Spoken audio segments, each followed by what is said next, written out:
പാക് അധീന കശ്മീരിലെ പ്രതിഷേധങ്ങൾക്ക് മുന്നിൽ അടിയറവ് പറയുകയാണ് പാക് സർക്കാർ.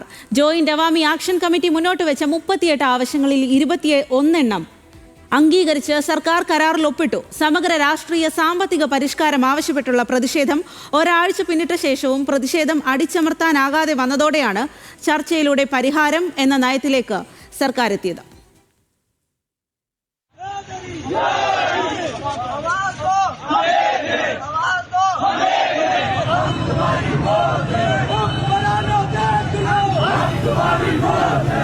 സമീപകാല ചരിത്രത്തിലെ ഏറ്റവും വലിയ പ്രതിഷേധമാണ് അവാമി ആക്ഷൻ കമ്മിറ്റി പാക് സർക്കാരിനെതിരെ നടത്തിയത്.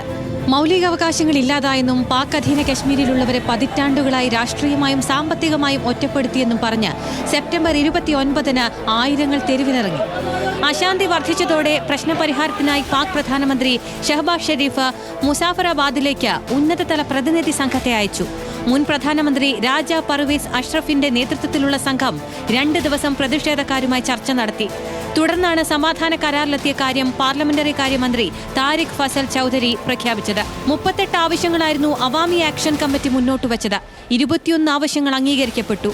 അന്യായമായ 12 അസംബ്ലി സീറ്റുകൾ നീക്കം ചെയ്യണം, വൈദ്യുതി ധാന്യ സബ്സിഡി വേണം, ഇങ്ങനെ പോകുന്നു ആവശ്യങ്ങൾ. അംഗീകരിച്ച ആവശ്യങ്ങളിൽ തുടർ നടപടി വേഗത്തിലാക്കുമെന്നും 17 ആവശ്യങ്ങളിൽ ചർച്ച തുടരുമെന്നും പാക് പ്രധാനമന്ത്രി ഉറപ്പുകൊടുത്തു. പ്രതിഷേധക്കാരെ സൈനികമായി നേരിട്ടതിനെ തുടർന്ന് 3 പോലീസുകാരടക്കം 10 പേർ കൊല്ലപ്പെടുകയും 100 കണക്കിന് പേർക്ക് കഴിഞ്ഞ ദിവസങ്ങളിൽ പരിക്കേൽക്കുകയും ചെയ്തിരുന്നു. സൈന്യം പ്രദേശത്തെ നിയന്ത്രണം ഏറ്റെടുത്തു. ഇന്റർനെറ്റ് വിച്ഛേദിക്കപ്പെട്ടു. കടകമ്പോളങ്ങൾ അടച്ചതും ഗതാഗതം സ്തംഭിച്ചതും രോഷം കൂട്ടി.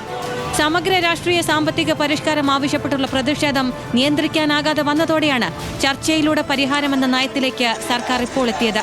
International desk news Malayalam.